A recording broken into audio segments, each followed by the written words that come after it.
Stone ہینج کی پراسرار پتھروں کو نصب کرنے کی پیچھے چھپی حقائق پر روشنی ڈالتے ہیں۔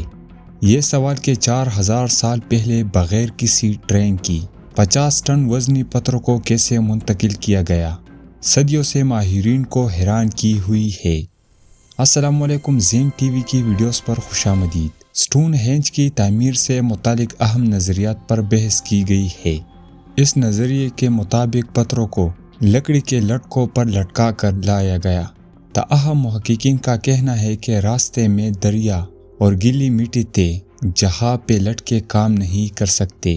ریت پر پانی ڈالنے کے نظریہ 2016 میں نیدرلینڈ میں ایک تجربہ سے ثابت ہوا کہ ریت پر پانی ڈالنے سے رگڑ فریزیشن 50% کم ہو جاتا ہے، جس سے بھاری اشیاء کو کھینچنا آسان ہو جاتا ہے۔ صوتی لہروں کا نظریہ ایک عجیب نظریہ یہ بھی پیش کیا گیا کہ پتھروں کو اٹھانے کے لیے آواز کی لہروں کا استعمال کیا گیا، لیکن بعد میں اس کا خیال کو مسترد کر دیا گیا۔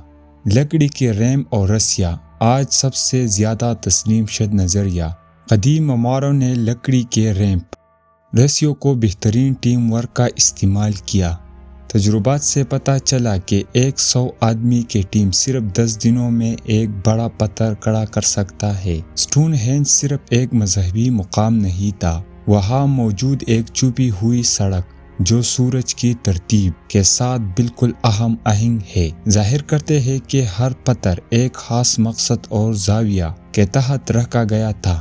ویڈیو کا اختتام اس بات پر ہوتا ہے کہ اصل راز صرف یہ نہیں کہ یہ کیسے بنا، بلکہ یہ ہے کہ یہ کیوں بنا اور وہ قدیم علم کیا تھا جس سے ہم آج بھی پوری طرح نہیں سمجھ سکتے۔